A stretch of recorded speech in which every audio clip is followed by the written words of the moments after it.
about a new constitution landed people in jail. I wish to pay unreserved tribute to those citizens of Kenya, the living and the dead, who braved the worst in order that Kenya may get a new constitution. And here, you may remember some of them. The late Masinde Muliro, my father Jaramogi Odinga, Martin Shikuku, George Ndenge, Ahmed Bamariz, Philip Gachoka, and then my other teams, the Young Turks, Paul Muite, James Orengo, Professor Nyang' Nyong'o, Jua Ger, Toby Manyara, Kitui. And then members of my parliamentary select committee who started the serious process of making a new constitution. One of them, His Excellency the President here. The other one, son of Anna, the Prime Cabinet Secretary. The other one, Kalonzo Musyoka, Noah Katanangala, the late George Anyona, Martha Karua, those others there. I want to congratulate all, and there's so many other Kenyans who made it possible for us to have a new constitution. With the proclamation, I want to first say that I want to thank the government and the president for proclamation that has made this day a Katiba Day possible now and into the future. With the proclamation, you have transitioned from fearing to celebrating a constitution. It is my belief that this annual Constitution Day will be an avenue for a robust take on our constitution, what works and what is failing. That was never allowed in the past. I want to encourage Kenyans to engage with this new development now and into the future in the interest of our nation. I'm being very deliberate here in my reference to the nation. It is my firm belief that whatever dreams we choose to pursue, either individually or collectively, we need to have a country first.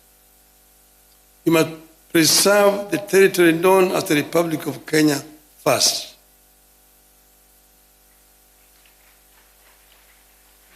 Then, within that territory, you can agree or disagree on the validity of our dreams as individuals or a nation. Since we promulgated the Constitution 2010, we have reaped a bountiful in some areas and a whirlwind in others. I wish to reflect with you on how some of the institutions that came with the Constitution have improved our country, where others have left plenty of room for improvement. Fellow Kenyans, before the 2010 Constitution, the High Court was identified as a core enabler of the maintenance and extension of tyrannical rule in Kenya. Out of that period, you can barely recall any decision of the old High Court that upheld the people's fundamental civil liberties. That is the period in which the Attorney General declared that the President was above the law. And I hope that my sister here will not follow suit. It was the period of constitutional amendment that removed the security of tenure of judges. Since 2010, the Constitution and Human Rights Division of the High Court of Kenya has set itself apart from the Court of Appeal and the Supreme Court as the most effective vanguard of the people's fundamental civil liberties. The Constitution of 2010 came with a stronger mandate for the Auditor General. From an era where the Office of the Auditor General was heard of only once in a year when it published its reports and dumped it in Parliament. Our Auditor General since 2010 have been bold, brave, and easily identifiable for standing up for the public interest.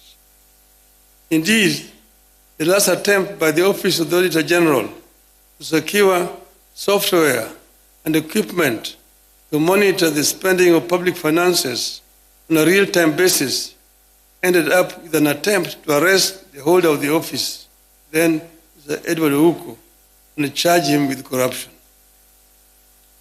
Today, we receive constant and intermittent disclosures of financial impropriety and lack of accountability in government. What we receive is a far cry from what we should be having, but they represent a very drastic departure from what used to be.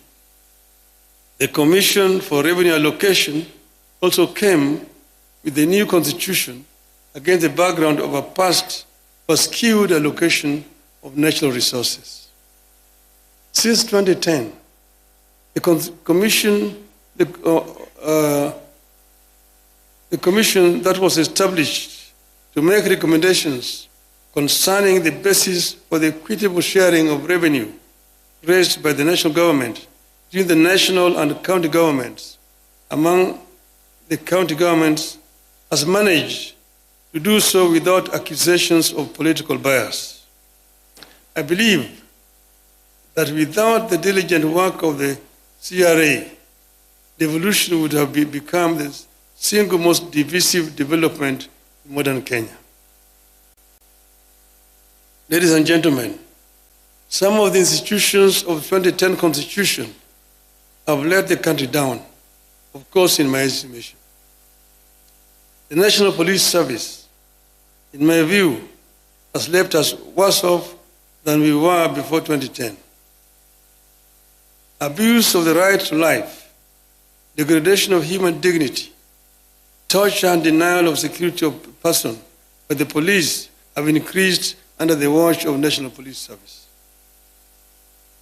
While the current effort by the government to compensate victims of protests offers some ray of hope with regard to policing, it may be time for the country to rethink its approach to police reform. Your Excellency, I know that they have done it elsewhere. They did it next door here in Tanzania.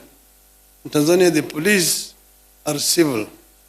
When they come to arrest you, they come and salute and say, "Ndugu, naomba nikushike."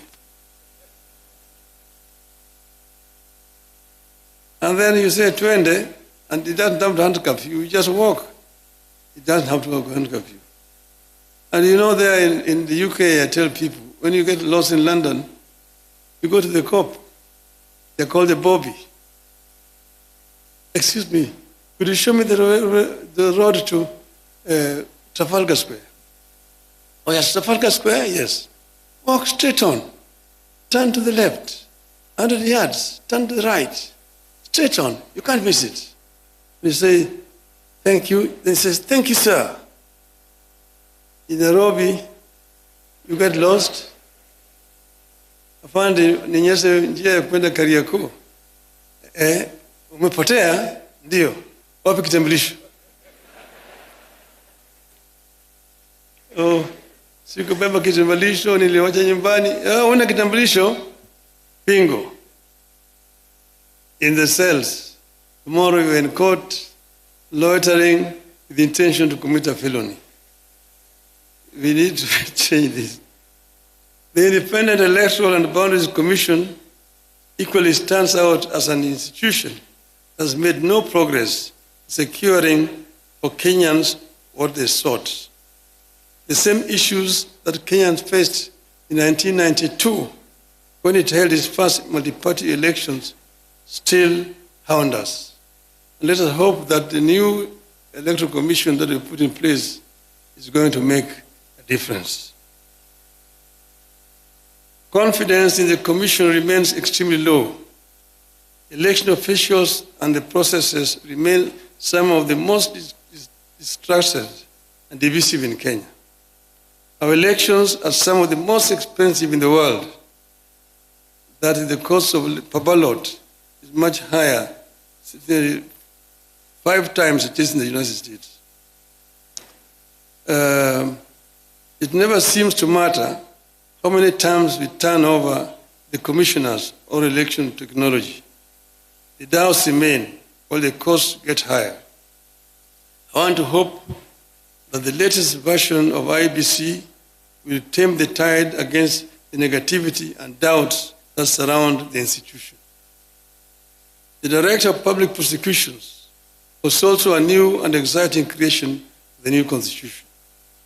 It has largely failed to deliver on the high expectations of Kenyans. Just 1 year before we promulgated the new Constitution, in 2009, Attorney General of Kenya was described by a special rapporteur of the United Nations as the embodiment in Kenya of the phenomenon of impunity. That description remains accurately descriptive of the Office of the Director of Public Prosecutions in Kenya today.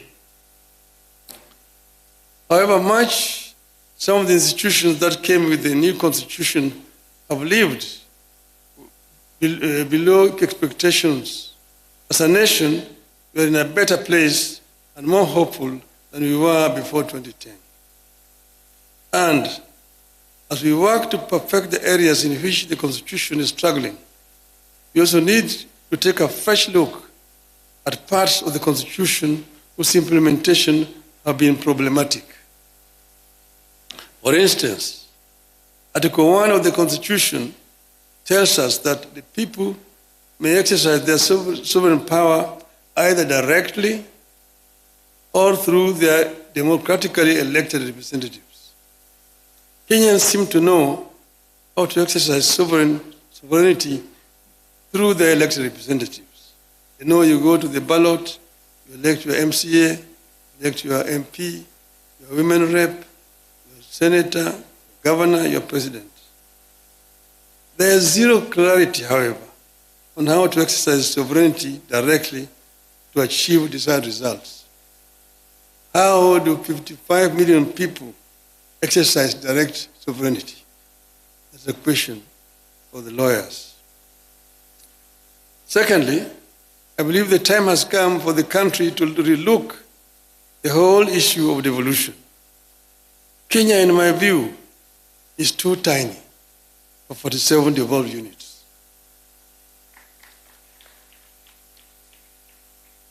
We are just 5 short of the United States, which is a continent. Nigeria, with over 200 million people, has got 34 plus Abuja. South Africa has got 9 provinces. I won't advocate for abolition of any county, but I believe we are ripe for a 3-tier system that has county, regional, and national governments. I believe the articles introduced in the Constitution to strengthen the provincial administration need to be reviewed, the view to abolishing the system.